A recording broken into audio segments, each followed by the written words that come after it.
السلام علیکم دوستوں، کیسے ہیں آپ سب لوگ؟ دوستوں، رمضان شریف کا آخری عشرہ ہے، بلکہ شاید آخری دو راتیں رہ گئی ہوں گی۔ وہ بہت بڑی راتیں ہیں، بہت برکت والی۔ یہ سب کی سبھی طاق راتیں مانی جاتی ہیں۔ ایک اللہ والے بزرگ بیان فرما رہے تھے کہ بھئی دیکھو، دنیا کے ایک حصے میں رات ہے، ایک حصے میں دن ہے، تو بھی رات کیسے ہوئی 27ویں، یا طاق راتیں کیسے پائیں اس کو؟ تو وہ بیان فرما رہے تھے کہ یہ سارے کے سارے 10 دن جو ہے نا، یہ دنیا کے کسی حصے میں طاق رات ہے، کسی میں نہیں ہے، اور یہ ساری کی ساری طاق راتیں جو ہیں یا ساری کی 10 راتیں یہ لیلۃ القدر ہی مانی جائیں گی۔ اور پھر اس کا تعلق نیت کے ساتھ بھی ہے کہ نیت تو یہ ہے کہ بھئی ہم لیلۃ القدر میں کر رہے ہیں عبادت۔ بہرحال انہوں نے ایک اپنی رائے دی اس بارے میں۔ تو دوستوں، میرے ذہن میں ایک ناول آ رہا ہے کافکا کا۔ یہ جرمن رائٹر ہیں۔ اب جرمنی کے بارے میں دنیا جانتی ہے کہ یہ پہلے انوالو ہوئے ورلڈ وار فرسٹ میں، اس کے بعد پھر ورلڈ وار سیکنڈ تو چھیڑی ہی انہوں نے، جب انہوں نے جا کے سیدھا فرانس کے اوپر حملہ کر دیا۔ تو پہلی جنگ عظیم میں بھی جب یہ فرانس پر حملہ انہوں نے کیا ہے تو بڑا شدید حملہ تھا۔ اگر برطانیہ اور اتحادی ملک ان کے ساتھ نہ آتے تو فرانس تو نہیں بچتا اس وقت بھی، لیکن سیکنڈ ورلڈ وار میں آخر کار انہوں نے اس کو فتح کر لیا۔ لیکن دوستوں، کسی بھی قوم میں جو یہ رائٹرز ہوتے ہیں، ان کے دل اور طرح کے ہوتے ہیں۔ یہ صرف اپنی قوم کے بارے میں نہیں سوچتے، جس قوم پہ حملہ ہوا ہے اس پر بھی سوچ رہے ہوتے ہیں۔ تو کافکا نے یہ ناول بیسیکلی جنگ کے اوپر نہیں لکھا ہے، اس نے تو معاشرتی رویہ دکھایا ہے۔ لیٹرز ٹو میلینا، تو ایک بڑی کہانی ہے دنیا کی، اور اس کہانی کے اندر ایک عورت کو، ایک فاحشہ عورت کا ذکر کیا گیا ہے۔ اصل میں وہ فاحشہ تھی نہیں، لیکن وہ کیسے بنی کہ اس کو معاشرے نے مجبور اتنا کر دیا۔ اس کا شوہر جنگ میں گیا ہے، اور اس کا باپ کو شہر والے الزام لگاتے ہیں کہ یہ اچھی عورت نہیں ہے، اس کے بہت سے مردوں کے ساتھ تعلقات ہیں۔ ایون کہ ایک دن ایک پولیس آفیسر جو اس کی مدد کے لیے بہانے اس کے گھر آتا ہے، اس کے شوہر کو ڈھونڈنے کے کہہ کر، تو وہ اس کے ساتھ زبردستی کرنے کی کوشش کرتا ہے، لیکن بہرحال وہ نہیں مانتی۔ وہ اچھی عورت ہوتی ہے۔ وہ باہر نکلتا ہے تو کوئی اور دیکھتا ہے تو وہ کہتا ہے کہ یہ تو میری منگیتر ہے، میں نے اس سے شادی کرنی تھی، تم یہاں کیا کر رہے ہو؟ وہ بہت زیادہ لڑتا ہے اس کے ساتھ، اور اس لڑائی کا نتیجہ یہ ہوتا ہے کہ وہ اور زیادہ بدنام ہو جاتی ہے شہر کے اندر۔ اب باپ کو جب پتہ لگتا ہے تو باپ بھی چھوڑ دیتا ہے وہ اس کو، جبکہ وہ اس کو اطلاع آئی ہوتی ہے کچھ عرصہ پہلے کہ اس کا شوہر مر گیا ہے، تو وہ اپنے باپ کے پاس رہ رہی ہوتی ہے۔ اب وہ دوبارہ اکیلا رہنا شروع کر دیتی ہے، اور اس کے بعد جب شہر میں اتنی بدنامی ہو جاتی ہے تو وہ ایک لائر کے پاس جاتی ہے اور اس سے کہتی ہے میرا کیس لڑو، کہ یہ میرا تو اس کے شادی شدہ شخص کے ساتھ کوئی تعلق نہیں تھا، بلا وجہ بدنام ہو گئی ہوں میں۔ بہرحال وہ کیس جیت جاتی ہے، اور اس کے معاوضے کے طور پر وکیل اس کے گھر آتا ہے اور اس کے ساتھ پھر زیادتی کرتا ہے۔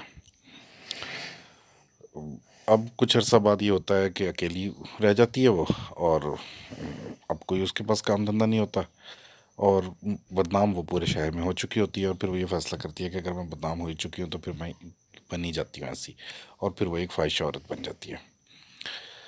اب شہر کی جو عورتیں ہیں وہ بہت زیادہ اس بات سے، کیونکہ وہ شہر کی ایک بہت حسین عورت اس ناول میں دکھائی گئی ہے، تو شہر کی عورتیں جو ہیں انہیں ان کے شوہر اس کے پاس جاتے ہیں، تو جس کی وجہ سے وہ اس سے شدید نفرت کرنے لگتے ہیں۔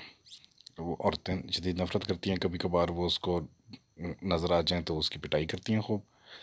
تو آخر کار پھر وہ تنگ آ کر وہ شہر چھوڑ جاتی ہے کہ یہاں پر تو یہ بہت زیادہ ظلم ہو رہا ہے۔ اس کا شوہر جنگ میں مرا نہیں ہوتا، وہ واپس آ جاتا ہے۔ وہ آ کے اپنے گھر کو دیکھتا ہے، اس کو سارے کہتے ہیں تمہاری بیوی تو بہت بری عورت تھی، لیکن پھر ایک خیر خواہ جو شہر میں ایک چھوٹا بچہ جو ہے اس نے وہ حالات کو جانتا ہے سارے، وہ ملینا کو دیکھتا رہتا ہے اکثر، تو وہ اس کو خط لکھتا ہے شوہر کو، اور خط میں لکھتا ہے کہ تمہاری بیوی اچھی عورت ہے اور دیکھو شہر والوں نے اس کے ساتھ کیا سلوک کیا، جس کی وجہ سے وہ مجبور ہو کر وہ اس پیشے سے منسلک ہوئی، اور اس کے بعد پھر وہ اپنی بیوی کو ڈھونڈ کر لاتا ہے۔ جب وہ شہر میں داخل ہوتے ہیں تو اب ہر کوئی جو ہے وہ ان کی عزت کرنے لگتا ہے، ان کا احترام کرنے لگتا ہے۔ ایک بار ملینا، جس بات کے لیے میں نے یہ ناول کی سٹوری شروع کیا ہے وہ یہ والا چیپٹر ہے کہ ایک بار وہ سبزی لینے کے لیے جاتی ہے، تو وہاں پر وہ عورتیں ہوتی ہیں جو اس کی پٹائی کیا کرتی تھیں، نفرت کرتی تھیں اس سے۔ تو اب جب وہ دیکھتی ہیں ملینا کو تو ان کو احساس ہوتا ہے کہ ہم سے کیا زیادتی ہوئی ہے۔ وہ سبزی لیتی ہے تو وہ تمام اپنی اپنی سبزیاں لے کر اس کے پاس آتی ہیں، تھوڑی تھوڑی سبزی اس کے ٹوکری میں ڈالتی ہیں، اس کی ٹوکری بھر جاتی ہے، اور یہ سلسلہ اس طرح سے جاری رہتا ہے۔ تمام ٹاؤن میں عورتیں اب اس کی بہت زیادہ عزت کرنے لگتی ہیں، ایک معافی کے لیے وہ یہ کام کرتی ہیں۔ تو دوستوں، میرا مقصد ہرگز ناول سنانا نہیں تھا، یہ والا چیپٹر ضرور سنانا تھا کہ جب ظلم کیا ہو کسی انسان نے کسی دوسرے پر، آخر کار وہ انسان ہی ہے۔ فالحمہا فجورہا و تقواہا، تو اس کے اندر فجور بھی ہے اور اس کے اندر تقوی بھی ہے، اس کے اندر خوف بھی ہے۔ یہ انسان کی اپنی روح کی ایک کنڈیشن ہے، اللہ پاک نے بنایا ایسا اس کو۔ اللہ پاک خود بیان فرما رہے ہیں کہ میں نے اس کے اندر فجور بھی ڈالا ہے، برائی بھی ڈالی ہے، اور اس کے اندر تقوی خوف بھی ڈال دیا ہے۔ دوستوں، یہ پچھلے سال کی بات ہے، تو کسی اللہ والے کا ایک بات پڑھنے کو سننے کو ملی، خود کو نا اعمال تولنے والا ترازو نہ سمجھو۔ حالانکہ ایسا ہوتا ہے، اور یہ بہت بڑی بات ہے، ہمارے روح کے اندر جو بہت ساری چیزیں ہیں جو منفی رویے ہیں، تو ان کے اندر ایک یہ رویہ یہ بھی آ جاتا ہے، اور یہ شروع ہوتا ہے فخر سے، غرور سے، اور اپنی اچھائی کے خیال سے۔ اس وجہ سے کیا ہوتا ہے کہ میں تو اچھا ہوں، میں تو عظیم انسان ہوں، اور پھر اس کی وجہ سے، اس سوچ کی وجہ سے دوسروں کو تولنے لگتا ہے انسان۔ وہ گناہ گار، وہ دیکھو اس میں یہ گناہ، وہ یہ باتیں کرتا ہے تو وہ ایسا، اور 100 باتیں ذہن سے سوچتا ہے انسان دوسرے کے بارے میں۔ ہو سکتا ہے کہ دوسرے میں واقعی وہ برائی ہو، لیکن اس سے ہمیں کیا غرض؟ اس کا فعل ہے، اس کا معاملہ ہے، اس کا رب، اس کی قبر ہے، تو ہم بلا وجہ اس کو سوچ رہے ہیں اور اپنے آپ سے اس کی غیبت کر رہے ہیں۔ تو اللہ تعالیٰ نے بیان فرمایا قرآن پاک میں، مفہوم ہے کہ گمان مت کرو، اکثر گمان گناہ ہوتے ہیں، تو وہ غیبت اپنے ذہن سے سوچ سوچ کے، اور جھوٹی بھی ہو سکتی ہے۔ اب انسان جو ہے اس میں فجور بھی ہے اور تقوی بھی ہے، تو ہو سکتا ہے کہ فجور ہو لیکن وہ کسی بھی وقت اس کو خیال آئے اور وہ معافی مانگ لے اپنے رب سے، تو وہ متقیوں میں ہو جائے۔ کوئی پتہ نہیں ہے کسی وقت کسی کا کیا حال ہو، تو لوگوں کو ان کے حال پہ چھوڑنا چاہیے، اور اپنے عمل پہ، اپنی آخرت پہ، اپنے اوپر اپنے اعمال کے اوپر نظر رکھنی چاہیے۔ اب زندگی میں ہوتا یہ ہے کہ بہت سے تکلیف والے معاملات ہو جاتے ہیں۔ پہلے تو اپنی بات کر لینی چاہیے کہ ہمارے سے جو کسی کو تکلیف دی گئی ہے، تو انسان اس عمل کو بھولتا نہیں ہے۔ انسان کی روح پاک ہے، وہ اس کو کچوکے لگاتی رہتی ہے کہ دیکھو تم نے کیا حرکت کر دی تھی، تم نے کتنا ظلم کر دیا تھا، تمہارے سے یہ گناہ ہو گیا تھا۔ تو یہ جو گناہ ہے نا، یہ بذات خود ایک سمجھو جیسے ہی گناہ ہوا سزا شروع ہو گئی، وہ اپنا ہی نفس چین نہیں لینے دیتا کہ دیکھو یہ ہوا تھا، یہ کیا تھا، یہ تم سے غلطی سرزد ہو گئی، تو اللہ پاک معاف کرنے والا ہے۔ اب جو حقوق العباد کا گناہ کر دیا کسی کے ساتھ، اب وہ تو بھی اس سے معافی مانگنی پڑے گی۔ تو بزرگوں نے اس کا ایک طریقہ لکھا ہے کہ بھئی یہ نیت کر لو کہ جب بھی موقع ملے گا میں معافی مانگ لوں گا، اور دوسرا یہ کہ اگر نہیں موقع ملا تو اللہ تعالیٰ اپنے فضل سے اس کو عطا فرما دے اور مجھے معاف کر دے۔ تو ہو سکتا ہے کہ نیت خالص ہو تو اللہ تعالیٰ معاف کر بھی دے، ورنہ اصول تو یہی ہے کہ اس سے معافی مانگنی ہی پڑے گی۔ تو وہ اپنا من جو ہے وہ الگ پریشان کیے رکھتا ہے اس بات کے اندر کہ یہ کیا ہو گیا، یہ کیا ہو گیا. تو اللہ تعالیٰ بچائے رکھے ایسے دکھ سے، تکلیف سے، کہ جو خود مول لے لیا اپنے ہاتھ سے اپنے لیے. اور پھر جب بھی وہ گناہ یاد آئے گا تو اذیت خود اپنے دل پر ہوگی. اور اب جو دوسرے لوگ کرتے ہیں دوسروں کے ظلم، وہ بھی نہیں بھولتے کہ اس نے یہ کیا تھا، اس نے یہ کیا. جیسے جیسے زندگی گزرتی جاتی ہے وہ ساری باتیں اور یاد سے نہیں جاتی ہیں، اور زیادہ شدت سے آنا شروع ہو جاتی ہیں کہ یہ دیکھو کیا ظلم کیا اس شخص نے میرے ساتھ.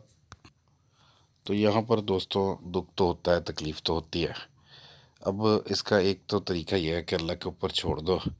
وہ میزان اللہ پاک نے کہا ہے ترازو لگے گا، اس میں ڈل جائیں گے گناہ، ڈل جائیں گے. وہ سارا معاملہ ہوگا کہ کہے گا کہ بھئی چلو اس کا بدلہ دو. وہ بدلہ آپ کہاں سے دے؟ وہ اپنی نیکیاں دینی پڑیں گی. امام ابو حنیفہ کی ایک مرتبہ نہ کوئی برائی کیا کرتا تھا. انہوں نے کچھ مٹھائی، کوئی شیرینی، کوئی چیز میٹھی اس کے گھر بھجوا دی. اب وہ اور غصے سے، اب ہاتھ سے تھا وہ، اب وہ اور غصے میں نا وہ اٹھا حضرت کے گھر. حضرت یہ کیوں بھیجی ہے، کس وجہ سے بھیجی ہے؟ انہوں نے کہا بھائی دیکھو تم نے غیبت کی، اپنی نیکیاں مجھے دیں، میں نے اپنے کہا کہ تمہارے لیے بھی کوئی خدمت کرنی چاہیے. تو ایک تو یہ سوچ ہے وہ انسان کو اطمینان کا باعث بنتی ہے کہ چلو وہ ترازو کنڈا وہ تو لگنا ہی لگنا ہے، قیامت میں حساب ہو جائے گا. اور اگر نبی پاک صلی اللہ علیہ وآلہ وسلم کی سنت پر جائیں تو وہ ہمیں تو درس ہمارے نبی نے کچھ اور ہی دے دیا اپنے عمل سے. وہ طائف میں لڑکے نوجوان اور لوگ پتھر مار رہے ہیں، خون خون، وہ پیروں میں جوتے خون سے بھر گئے. کوئی سر پھٹا ہوگا کہیں، جسم پہ کہاں کہاں وہ پہاڑی پتھر لگے ہوں گے. تو جب اللہ پاک نے فرشتہ بھیجا، حضرت جبرائیل آئے ہیں کہ بھئی یہ ملا دیں ان کو، تو انہوں نے کہا کہ نہیں یہ نا ان کے یہ نہیں مان رہے، چلو ان کی اولادیں کوئی لے آئیں گی. اب آپ دیکھو کہ نبی وہاں پر بیٹھ کر وہ اتنی تکلیف دینے والوں کے لیے دعا کر رہے ہیں، اور ہمیں تو یہ سنت دی ہے ہمارے نبی نے. تو اس سے کیا ہوگا؟ اب ایک رائٹر ہیں ڈیل کارنیگی، وہ لکھتے ہیں کہ معافی دینے کے بغیر نا دل چین نہیں پائے گا. چلو اس نے تو جو کیا، اس کا ایٹیٹیوڈ، اس کا بیہیویئر، اس کے ساتھ بھی نفس ہے، اس کے اندر بھی فجور ہے، اس کے اندر تقویٰ بھی ہے. دعا کر لو اللہ تعالیٰ اس کو ہدایت دے دے، تو وہ بھی ایک بڑا ہی اطمینان کا باعث بنے گا. اور پھر یہ کہ یہ ہونا تھا، یہ تقدیر میں تھا، چلو یہ ہو گیا. اب میں خود کو مزید تکلیف کیوں دوں اس کو یاد کر کر کے؟ اصل میں بات یہ ہے کہ چاہے وہ ظلم کرنے والا، چاہے ہم خود، ہم سب لوگ یہاں پر، ہمیں یہ تو پتہ ہے نا کہ ہم کیوں ہیں یہاں پر. ہم تو اپنے اپنے اعمال کے لیے ہیں. اب جو ظلم کرنے والا شخص تھا، تکلیف دینے والا شخص تھا کسی بھی طریقے سے، تو وہ تو اس کا بیہیویئر ہے، اس کا اپنا ایک رویہ ہے، اس کو تو نہیں ٹھیک کیا جا سکتا کسی بھی طور پر جب تک کہ اللہ تعالیٰ خود ہدایت نہ فرما دے، اس کو احساس نہ ہو جائے، یا وہ معافی نہ مانگ لے. ہو سکتا ہے کسی وقت اس کے دل میں بھی خیال آتا ہو کہ بھی شرم کے مارے نہ مانگ پاتا ہو معافی. تو اچھا ہی سوچ لینا چاہیے اس کے بارے میں بھی. تو اطمینان تو پھر ہی مل سکتا ہے انسان کو. اور پھر اپنے عمل کی طرف توجہ کرنی چاہیے کہ اللہ تعالیٰ صبر عطا فرمائے. ربنا افرغ علینا صبرا وثبت اقدامنا وانصرنا علی القوم الکافرین. یا اللہ انڈیل دے، ڈال دے ہمارے اوپر صبر. تو صبر سے کیا ملے گا؟ معیت ملے گی، اللہ تعالیٰ کا ساتھ ملے گا. تو جو نعمتیں مل رہی ہیں اس صبر کے اوپر، اس کی طرف توجہ کر لیں، اور اس کو ذہن سے نکال دیں کہ بھئی یہ ہو گیا ٹھیک ہے، ہم کچھ نہیں کر سکتے تھے. اس نے حسد دکھا دیا، اس نے کینہ دکھا دیا، اس نے بد زبانی دکھا دی، ہم اس کا تو کچھ نہیں کر سکتے. ہم اپنے آپ کو ٹھیک کر سکتے ہیں، اپنے آپ کو اطمینان دے سکتے ہیں، یہ سوچ کر کہ اس تکلیف کے بدلے میں میرا رب مجھے اور بڑھ کر دے دے گا. اللہ اس پر بھی رحم کرے، اللہ تعالیٰ ہمارے اوپر بھی رحم فرمائے. دوستوں، میں آخری بات بس کہنا چاہوں گا، بڑا کون ہے؟ کعبے سے بڑا بھی کوئی ہے؟ کعبہ کیا ہے؟ کعبہ پر مسجد حرام پر اللہ تعالیٰ کی تجلیات پوری امت کے علماء کا اتفاق ہے کہ دوسرے نمبر کی وہ جگہ ہے جہاں سب سے زیادہ تجلیات ہیں۔ پہلے نمبر کی کون سی ہے؟ نبی پاک صلی اللہ علیہ وسلم کا روضہ مبارک، مسجد نبوی۔ اور دوسرے نمبر پر یہ مسلمان مانتے ہیں کعبہ کو۔ لیکن دوستوں اس سے بڑا بھی کوئی ہے، اور یہ میں نہیں کہہ رہا، حضرت عمر فاروق رضی اللہ تعالیٰ عنہ اسی کعبہ کے چادر کو پکڑتے ہیں اور بیان فرماتے ہیں کہ کعبہ کو مخاطب ہو کر کہتے ہیں تیری عزت بہت زیادہ ہے، لیکن اس جان کی قسم جس کے قبضہ قدرت پہ میری جان ہے، ایک مسلمان کی عزت جو ہے نا وہ تیرے سے بہت زیادہ ہے، اس کعبے سے بہت زیادہ ہے۔ تو دوستو ہمیں احتیاط کی ضرورت ہے، ہمیں خود بھی احتیاط کی ضرورت ہے، اور اللہ تعالیٰ سے دعا کرنی چاہیے کہ اللہ تعالیٰ بچائے رکھے۔ اللہ تعالیٰ نے خود حکم بھی کہا ہے نا، میرے سے دعا کرو، من شر حاسد اذا حسد، اللہ حاسد سے بچائے رکھے اللہ۔